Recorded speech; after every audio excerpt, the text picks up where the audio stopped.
하나님 귀한 물질, 하나님의 나라에 귀하게 쓰임받길 원합니다. 하나님 물질이 사용되는 곳곳마다 하나님 영광 드러나게 하시고 복음이 증거되어져 하나님의 뜻이 이 땅에 실현되는 역사가 이 물질로 통해서 나타나게 하옵소서. 감사와 찬양과 영광을 돌리며 예수 그리스도의 이름으로 기도드립니다. 아멘. 우리 성경 말씀 함께 보겠습니다. 성경 말씀은 에베소서 4장입니다. 에베소서 4장 17절에서 24절까지입니다. 에베소서 4장 17절에서 24절까지 우리 교독하시면서 말씀 봉독합니다. 그러므로 내가 이것을 말하며 주 안에서 증언하노니 이제부터 너희는 이방인이 그 마음에 허망한 것으로 행함 같이 행하지 말라.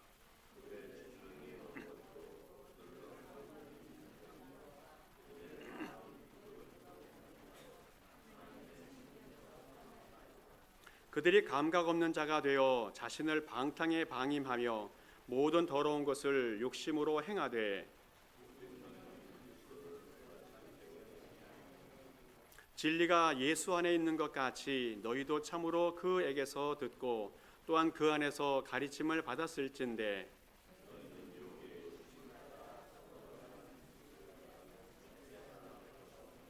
오직 너희의 심령이 새롭게 되어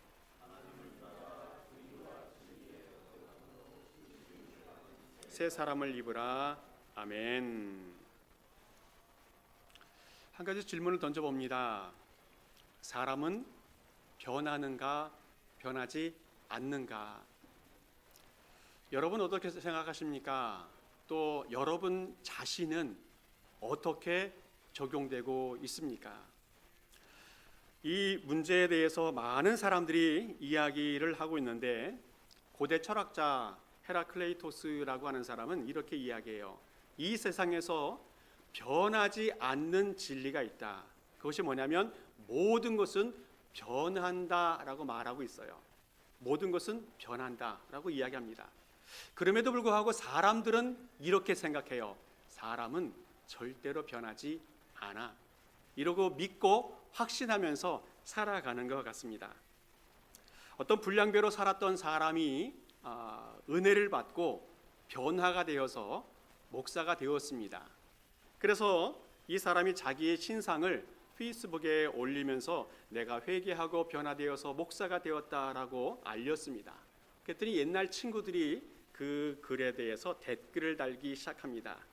야, 이 XX야, 네가 무슨 목사냐 하면서 욕을 많이 쓰고 비난도 쓰고 그러면서 마지막에 이렇게 했어요. 그럼 축하해야지. 우리 뭉쳐서 한잔 하자. 이렇게 하면서 마무리를 지었습니다. 자, 얼마 후에 그 친구들 중에서 또 다른 친구가 이런 글을 올려요. 나도 변화가 되어서 장로가 되었다. 이렇게 페이스북에 올렸습니다. 그랬더니 이번에는 목사가 되었던 이 친구가 글을 씁니다. 야, 이 XX야, 네가 무슨 장로냐? 네가 장로된 그 교회 곧 문 닫는다. 이렇게 글을 썼다고 합니다. 웃기는 이야기지만 이 목사님은 진짜 변했는가 변하지 않았는가 의심해 볼 필요가 있게 되어졌습니다. 자, 사람은 자꾸 변해야 되는데 변하지 않으니까 다양한 방법으로 사람들이 여러 가지 이야기를 해요. 성격을 바꾸어 보아라, 태도를 바꾸어 보아라, 습관을 바꾸어 보아라. 그렇게 해서 사람이 변화되어야 한다는 이야기들을 강조하고 있습니다. 그럼에도 불구하고 사람은 참 변하지 않는 것 같습니다. 그래서 그런지 예수님도 이런 말씀을 하셨어요. 요한복음 3장 5절 말씀에 이렇게 말씀하십니다. 같이 한번 읽어보겠습니다. 시작. 예수께서 대답하시되 진실로 진실로 내게 이르노니 사람이 물과 성령으로 나지 아니하면 하나님의 나라에 들어갈 수 없느니라. 오늘 예수님께서 니고데모에게 말씀하신 말씀입니다. 물과 성령으로 거듭나지 아니하면 사람은 변하지 않는다는 겁니다. 그리고 천국에도 들어갈 수 없다는 이야기를 하고 있어요. 무슨 말씀을 하고 있습니까? 사람이 얼마나 변하지 않으면, 물과 성령이 아니면 사람은 변하지 않는다는 말씀을 해주고 있어요. 신앙이 없는 사람들이 일반적인 방법이나 여러 가지 경험을 통해서 노력하지만 그래도 사람은 변하지 않는다는 겁니다. 큰 충격과 또 큰 문제를 경험해야만 사람이 변하는데 웬만해서는 사람이 변하지 않는다는 것을 직접적으로 간접적으로 표현해 주는 그런 말씀이 되어지겠습니다. 그럼에도 불구하고 성경에서는 사람은 변해야 한다라고 말씀해 주고 있습니다. 사람은 새로워져야 한다라고 말씀해 주고 있습니다. 오늘 성경 말씀 22절, 23, 24절에 이렇게 말씀하고 있습니다. 우리 같이 한번 교독하시면서 읽어보겠는데 제가 먼저 21절 봅니다. 너희는 유혹의 욕심을 따라 썩어져가는 구습을 따르는 옛사람을 벗어버리고, 같이 읽겠습니다. 하나님을 따라 의와 진리의 거룩함으로 지으심을 받은 새 사람을 입으라. 아멘. 옛사람을 벗어버리고 심령이 새롭게 되어서 새 사람을 입어야 된다고 하나님께서 분명히 말씀하고 있습니다. 하나님께서 창조한 첫 번째 사람 아담은 온전한 사람이었습니다. 진실하고 선하고 아름답고 깨끗하고 좋은 것들은 다 갖다 붙여도 될 만큼 그런 온전한 사람이었습니다. 그러나 그 아담이 사단의 유혹을 빠져서 죄를 짓고 나서 인간 속에 거짓이, 악이, 추한 것이, 더러운 것이 가득 차게 되어졌습니다. 그리고 그 이후에 인간들은 어떻게 되옵니까? 살인하고 폭력하고 미워하고 시기하고 질투하고 이 세상의 악한 모든 것들이 다 채워지는 그런 삶을 살아가게 되어집니다. 이 모습을 오늘 성경 22절에 이렇게 표현하고 있어요. 유혹의 욕심을 따라 썩어져가는 구습을 따르는 옛 사람, 이 모습이 바로 타락한 그 이후의 인간의 모습이라고 말씀해 주고 있습니다. 어떻게 해야 됩니까? 이제 우리는 옛사람의 모습을 벗어버려야 되는데 먼저 우리가 옛사람의 모습이 무엇인지를 정확하게 알아야 됩니다. 오늘 17절에서 20절까지 먼저 옛사람의 모습이 어떻게 되어져 있는지 구체적으로 설명을 해주는 것이 있습니다. 한마디로 말하면 영이 주도하는 그 인간이 되어야 되는데 그렇지 못하고 육신이 지배하는 인간으로 변질되었다는 이야기를 하고 있어요. 먼저 허망하다 말하고 있습니다. 허망하다. 27절에 보게 되어지면 이제부터 너희는 이방인이 그 마음에 허망한 것으로 행함같이 행하지 말라 말씀하고 있습니다. 이 허망하다는 말은 우상 숭배한다는 말과 비슷한 말이 되어지겠습니다. 하나님을 알지 못하고 하나님으로부터 떨어져 있는 그 인생을 이야기합니다. 목적도 없고 의미도 잃어버린, 무엇을 해도 사업을 하고 결혼을 하고 무엇을 해도 목적도 없고 의미도 없는 그런 인생을 이야기하고 있습니다. 하나님을 모르고 살아가는 사람, 헛된 욕망에 가득 찬 사람, 무익하고 공허한 방향을 향해서 살아가는 사람을 허망하다 말하고 있습니다.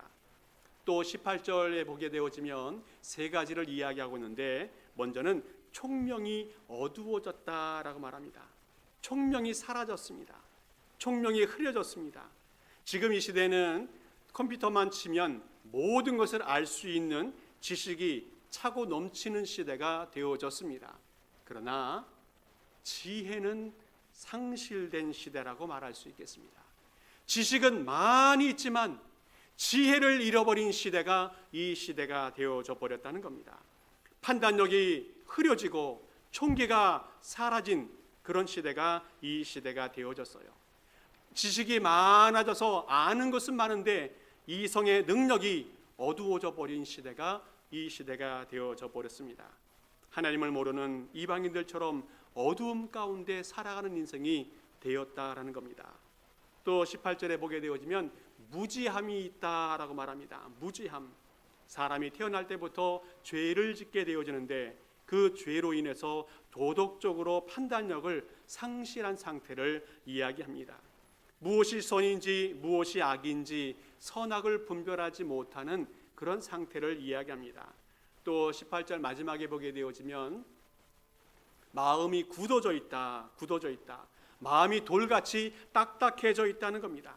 자신이 죄를 지어도 양심의 가책을 받지 않는 무감각한 상태를 이야기합니다. 마음이 마비되어져 버리고 마음이 삐뚤어져서 뒤틀려져 있어서 무슨 말을 듣고 어떠한 상황을 보더라도 자신의 마음으로 곡해해버리는 그런 상태를 이야기해요. 하나님에 대해서 완고한 마음을 가지고 하나님으로부터 원수가 되어지고 하나님으로부터 떨어져 버린 상태를 이야기합니다. 바로의 마음이 강팍해져 있는 것처럼 또 이스라엘 백성들이 고집으로 가득 차 있는 것 같은 그런 이야기를 오늘 해주고 있습니다. 오늘 19절 또 20절에는 또 세 가지를 또 이야기하고 있는데 먼저는 감각이 없다 말하고 있습니다. 감각이 없다. 무감각해졌다는 겁니다. 고통을 느끼지 못하는 그런 상태가 되었다. 죄를 지어도 양심의 가책이 없는 그런 무감각한 상태가 되었다는 것을 이야기해 보겠습니다. 또 여섯 번째로는 방임을 이야기합니다. 방임. 그것은 영어로 말하면 give up, 포기했다는 걸 말합니다. 자신이 방탕한 곳에 그냥 내버려 두었다는 겁니다. 무엇인가 고치려고 회복하려고 새로워지려고 노력하는 그 노력 자체를 포기한 것을 이야기합니다. 더 이상 기대할 수 없는 인간됨을 포기한 상태를 이야기합니다. 마지막 일곱 번째로는 더러운 것을 욕심낸다 말하고 있습니다. 여기서 이 더러운 것이라는 것은 이 성적인 부도덕함을 이야기하고 있습니다. 하나님으로부터 떨어져서 성적인 부도덕함을 추구하는 그런 삶, 탐욕과 우상 숭배와 연결된 그런 말을 하고 있습니다. 오늘 여기에서 사도 바울이 하나님 말씀을 통해서 우리에게 가르쳐주는 가장 큰 핵심은 옛사람, 이 무서운 옛사람의 모습을 벗어버리라고 강력하게 우리에게 가르쳐주고 있습니다. 이 말씀은 에베소 교회에 해주었지만 에베소 교회만 해당되는 것이 아니라 오늘 우리에게도 해당되는 말씀이라고 여겨집니다. 우리는 어떻습니까? 교회를 열심히 오랫동안 다니고 있고 또 신앙을 가진 그리스도인으로서 열심히 살아가고 있는데 오늘 우리의 삶 속에서 우리 자신을 돌아보면 옛사람의 모습이 그대로 남아있지는 않는지 우리 자신을 돌아볼 수 있어야 한다는 겁니다. 옛사람의 모습이 그대로 남아있다면 그 사람은 신앙이 병들어 있는 사람이라고 말할 수 있겠습니다. 이런 사람들은 기도가 되어지지 아니하고 찬양이 되어지지 아니하고 봉사가 되어지지 아니하고 예배가 되어지지 않는다는 겁니다. 그리고 억지로 그곳에 와 있을지라도 그것을 할지라도 은혜가 없는 상태가 바로 옛사람의 모습이라고 말씀드릴 수가 있겠습니다. 오늘 성경에서 분명하게 말씀합니다. 옛사람의 모습을 벗어버리고 어떻게 해야 됩니까? 변화되어야 된다. 새로워져야 된다 말씀하고 있습니다. 그래서 이제는 새 사람의 모습으로 옷 입어야 한다는 말씀을 오늘 해주고 있습니다. 성경에서는 사람이 변한다, 변하지 않는다 이 두 가지를 다 이야기하고 있어요. 사람은 변하지 않습니다. 그러나 변해야 한다는 말씀을 계속하고 있어요. 우리 인간이 죄인으로서 스스로 변화받지 못하고 스스로 변할 수 있는 능력도 없고 계속 죄를 짓고 있는 죄인이라는 것을 말씀해 주고 있어요. 사람은 변하지 않는다는 겁니다. 그러나 하나님은 또한 말씀하고 있습니다. 하나님은 우리에게 변화되어야 한다. 변할 수 있다라고 말씀해 주고 있어요. 중세 신학자들은 우리가 가지고 있는 이 악한 본성, 죄된 이 심성을 새롭게 하기 위해서 어떻게 할까에 대한 고민들을 참 많이 했던 것 같습니다. 그래서 그 방법을 찾아낸 것 중에 하나가 뭐냐면 수도원을 만들게 되어졌어요. 그래서 그 수도원에서 하나님과 1대1로 만나면서 자신을 훈련하고 수련하면서 정말 죄된 심성을 없애고 새 사람이 되고자 얼마나 많이 노력했는지 알 수가 없습니다. 자, 그런데 그 수도원의 모습이 100% 완전하거나 또 문제가 없는 것은 아닙니다. 그러나 그들이 가지고 있는 기본적인 정신, 이것은 우리가 본받을 필요가 있는 것 같아서 몇 가지 한번 살펴보면 좋겠습니다. 먼저는 청결해야 한다는 겁니다. 청결해야 된다. 그 사람들은 이 세상의 모습들을 다 살펴보니까 또 하나하나 따져보니까 문제가 없는 것이 없었습니다. 먹는 것도 문제가 있고 자는 것도 문제가 있고 살아가는 모든 삶에 문제가 있다 보니까 이 사람들은 세상 자체를 거부하고 떠나버렸습니다. 산으로 가고 굴로 가고 그래서 수도 생활에 전념하게 되어졌다는 겁니다. 우리는 그렇게까지는 할 필요가 없지만 그러나 그들이 가지고 있었던 그 정신은 우리가 배울 필요가 있다고 생각되어집니다. 아까도 말씀드렸던 7가지 옛사람의 그 모습, 이것을 다 버리고 청결한 삶을 추구하는 그런 성도들 될 수 있기를 간절히 축복합니다. 옛사람의 모습, 썩어져가는 모습, 그것을 버리지 못하고 그대로 반복하고 있다면 성경에서는 그런 사람을 이렇게 표현하고 있습니다. 잠언 26장 보니까 이렇게 말씀하고 있어요. 개가 그 토한 것을 도로 먹는 것 같이 미련한 자는 그 미련한 것을 거듭 행하느니라. 개가 먹고 토하고 먹고 토하는 것처럼 미련한 자는 자기의 행위 속에서 악을 계속 반복하면서 하고 살아간다는 겁니다. 이것이 계속 반복되어진다면 구제불능의 사람이 되어진다는 겁니다. 그러면 우리가 어떻게 하나님 안에서 청결해질 수 있을까? 누가복음 15장에 보게 되어지면 탕자 이야기가 나오는데 탕자가 아버지의 집을 떠났다가 회개하고 다시 돌아온 이후에 아버지가 가장 먼저 한 것 중에 중요한 것이 뭐냐면 더러운 옷을 벗겼습니다. 그리고 새로운 깨끗한 청결한 옷을 입혀 주었습니다. 더러운 냄새나는 옷을 벗겨버리고 청결한 새로운 옷을 입혀 주었다는 겁니다. 그것은 그 사람의 신분을 변화시켜 주었다는 것을 이야기해요. 새로운 옷이 무엇일까? 청결한 새로운 옷이 무엇일까? 성경 요한계시록에서는 이렇게 표현해 주고 있어요. 계시록 19장 8절 보면 우리 같이 한번 읽어보겠습니다. 시작. 그에게 빛나고 깨끗한 세마포 옷을 입도록 허락하셨으니 이 세마포 옷은 성도들의 옳은 행실이로다 하더라. 아멘. 예수님께서 다시 오실 때에 천국에서 천국 혼인 잔치가 열리게 되어지는데 그때 성도들은 거룩한 깨끗한 빛나는 세마포 옷을 입게 되어질 것이다 말씀하고 있습니다. 이제는 더러웠던 옛 신분이 사라지게 되어지고 하나님 안에서 영원한 천국에서 새로운 신분으로 새로운 세마포 옷을 입게 되어질 것을 말씀해 주고 있어요. 어떤 사람입니까? 어떤 사람? 끝까지 믿음을 지켜간 사람, 예수님이 오시는 그날에 부끄럼 없이 예수님을 만날 수 있는 그 사람이 세마포 옷을 입을 수 있다 말씀해 주고 있습니다.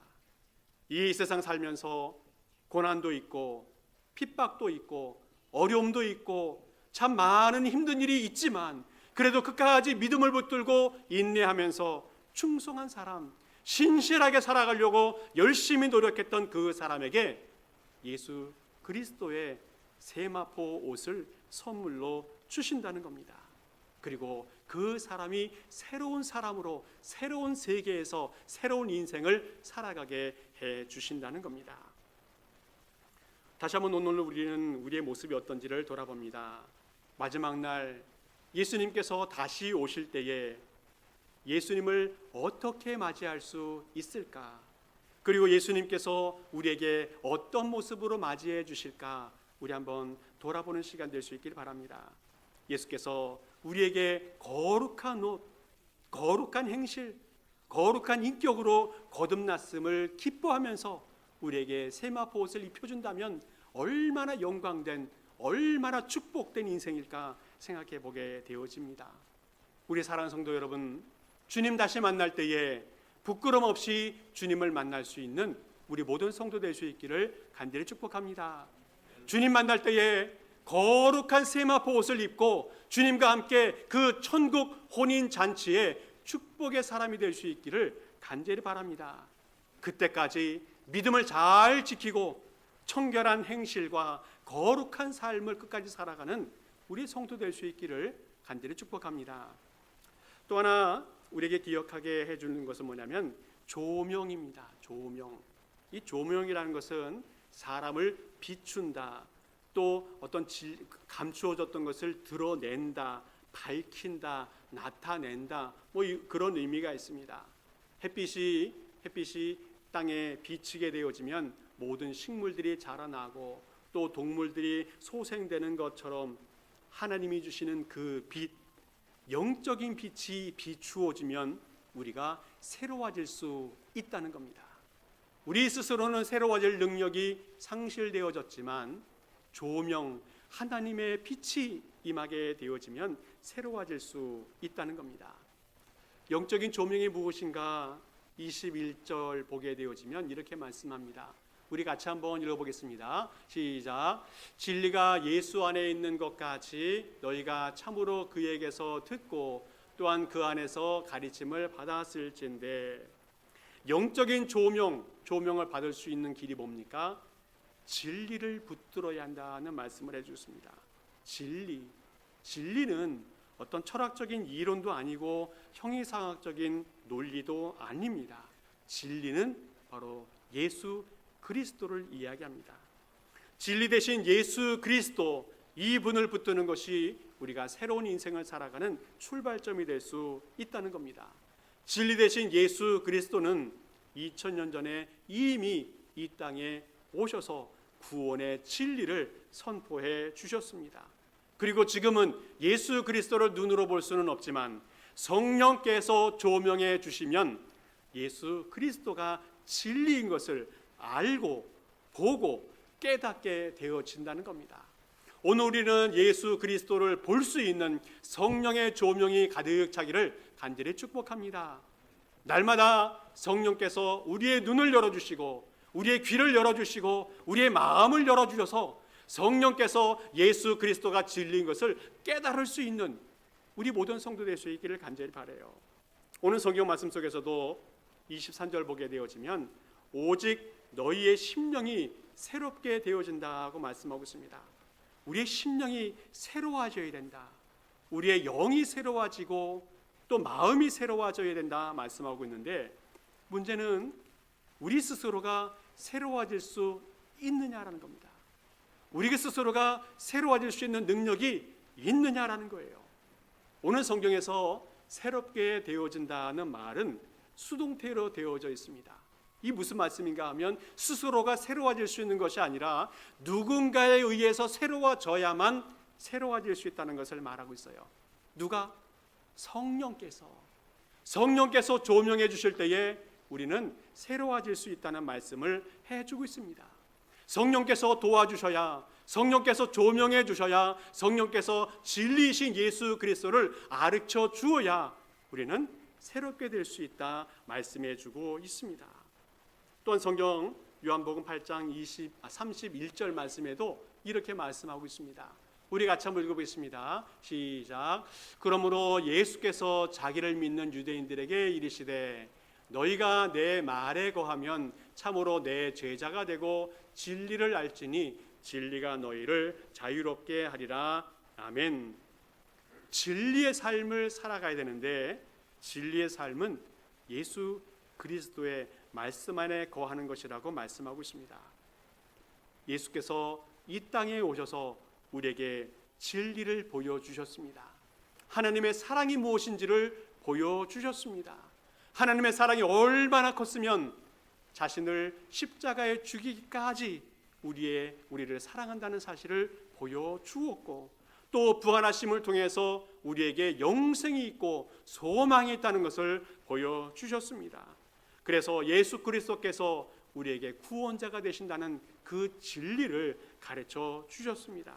가장 기본적인 진리, 예수께서 하나님의 아들이시고 우리의 구원자이심을 이미 진리로 보여주셨다는 겁니다. 그런데 사람들은 자꾸 새로운 진리를 찾아가요. 더 좋은 것은 없나? 더 새로운 것은 없나? 더 신기한 것은 없는가? 자꾸 찾아가 보니까 잘못된 진리의 유혹을 받게 되어지고 이단에 빠지게 되어지고 그 인생과 그 신앙이 망가지는 경우가 많이 있습니다. 해 아래 새 것이 없다는 말씀을 하고 있습니다. 이미 주님은 우리에게 진리를 주셨습니다. 이미 진리 대신 예수 그리스도를 주셨습니다. 이제 우리는 예수 그리스도가 진리인 것을 믿고 알고 은혜 받고 살아가면 된다는 겁니다. 우리가 종종 예수 그리스도를 잊어버리고 예수 그리스도를 무시하고 살아갈 때가 있기 때문에 우리가 옛사람으로 자꾸 돌아가게 되어지는데, 이제 우리는 예수 그리스도께서 진리인 것을 다시 한번 깨닫고 또 알고 믿고 살아가는 성령의 조명이 있는 모든 성도 될 수 있기를 간절히 축복합니다.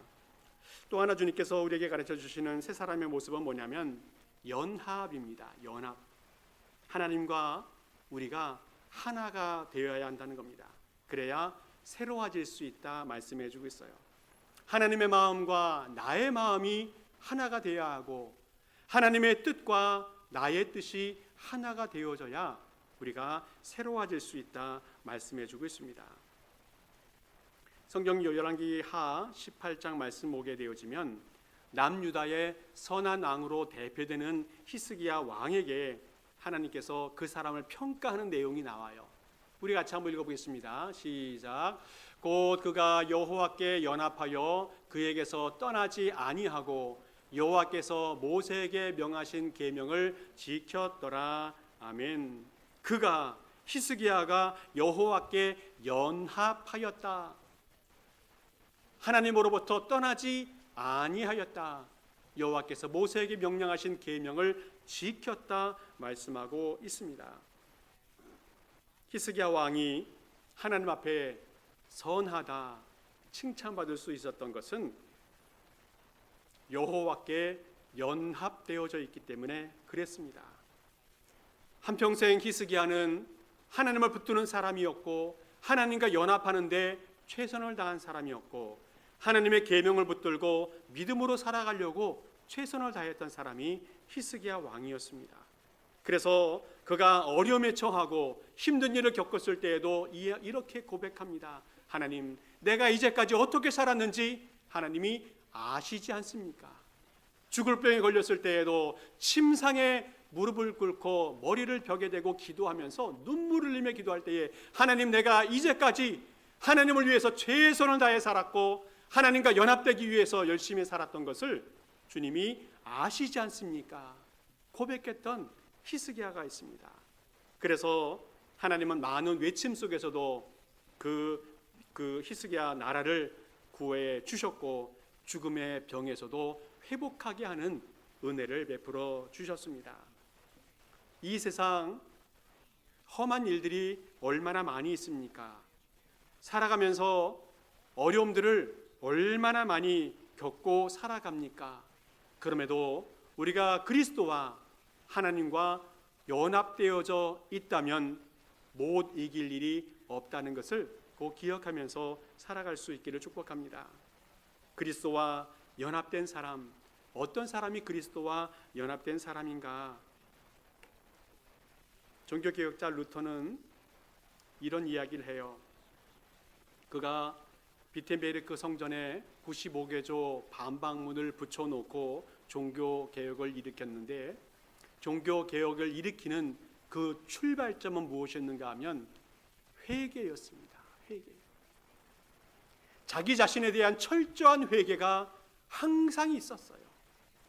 자신이 얼마나 죄를 많이 지은 사람이고 얼마나 하나님 앞에 악한 사람인지 항상 회개하면서 살았습니다.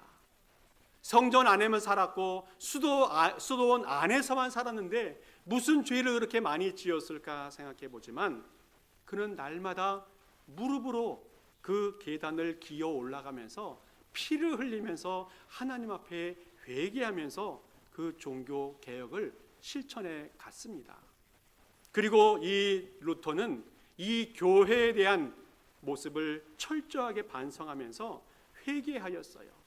교회가 변질된 것에 대해서, 하나님의 진리에 대해서 떠나 있는 것에 대해서 철저하게 반성하고 회개하는 마음으로 목숨을 걸고 종교 개혁을 일으켰던 것을 보게 되어집니다.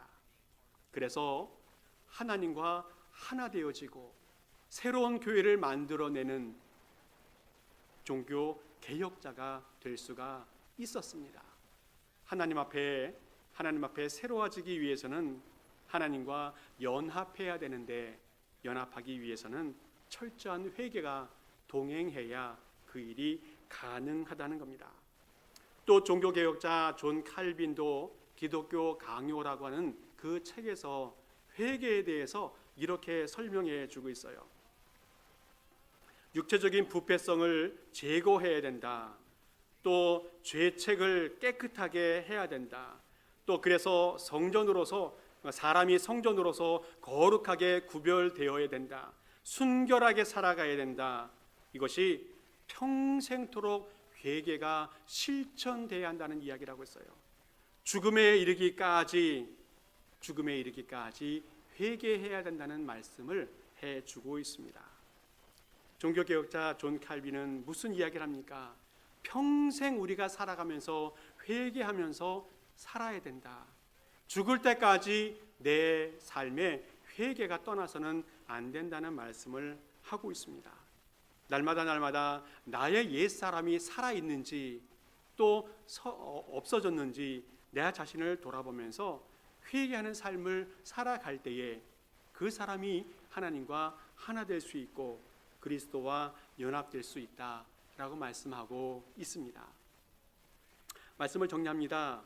오늘 하나님께서 말씀하시는 말씀은 단 하나입니다. 옛사람을 벗어버리고 심령을 새롭게 하라. 옛사람을 벗어버리고 심령을 새롭게 하라 말씀하고 있습니다. 먼저는 죄에 물든 또 세상에 물든 옛사람을 다 벗어버려야 된다 말씀하고 있습니다. 그리고 새 사람의 모습을 입어야 되는데 그 모습은 하나님께서 준비하신 세마포 거룩한 옷을 입고 청결하게 대해야 한다. 또 성령의 조명을 받아서 예수 그리스도가 진리인 것을 발견하고 받아들여야 된다. 또 회개하면서 그리스도와 연합해야 된다 말씀하고 있습니다. 그래서 옛사람을 벗어버리고 심령이 새로워지는 이 모든 성도 될 수 있기를 간절히 축복합니다. 함께 기도하겠습니다. 하나님 아버지 감사합니다.